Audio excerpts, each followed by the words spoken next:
Welcome back to another episode of Tales of the Wandering Soldier, Part 4, The Phantom Ship. It's me again. This story comes from Colonel Justin. He was kind enough to send me a long, detailed email about this incident that happened during the war in the Pacific. I've edited it for length and clarity and added some dramatic flair for effect. But all the crazy details are his. Here goes. Years ago, while serving aboard a warship, I was awakened in the middle of the night by the ship violently pitching and rolling. As I stumbled out onto the deck, I could see the source of the commotion. A massive cargo ship was being driven before the wind like a leaf in a torrent. Waves were crashing over her deck, and I could see her crew desperately hanging onto the rigging as she was buffeted by the sea. We were in the middle of the Pacific, hundreds of miles from land.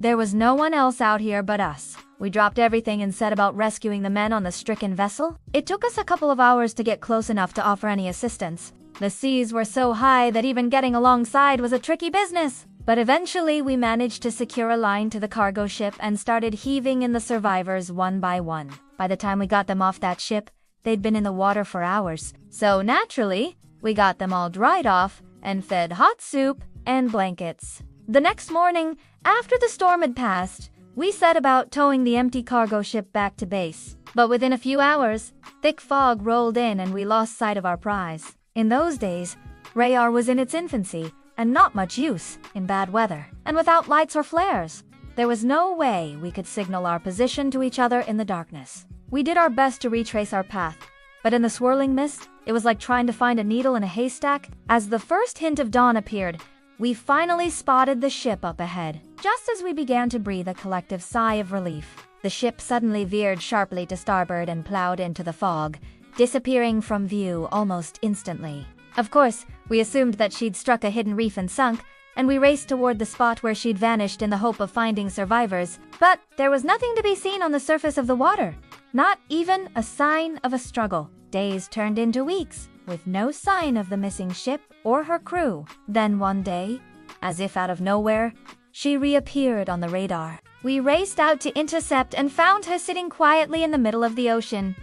All of her crew were accounted for. Deity somehow managed to navigate hundreds of miles through thick fog to drop anchor just off the coast of a small island.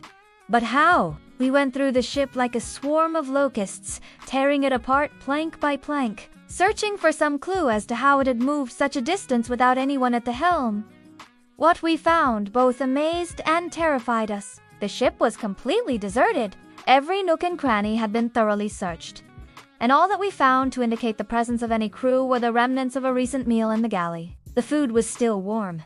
How could they have left the ship unguarded after coming all this way? What happened to the crew? Did they leave the ship under its own power and then jump into the sea once they reached land? Why? These questions have never been answered. What do you think happened to the ship and the crew? Let me know in the comments, and be sure to check out more Tales from the front lines. Click here to see Part 3. The Executioner, or click here to see Part 5, Trial and Error. If you enjoyed this episode, please hit the like button. It helps bring more historical tales to more people. And don't forget to subscribe. Thanks for watching.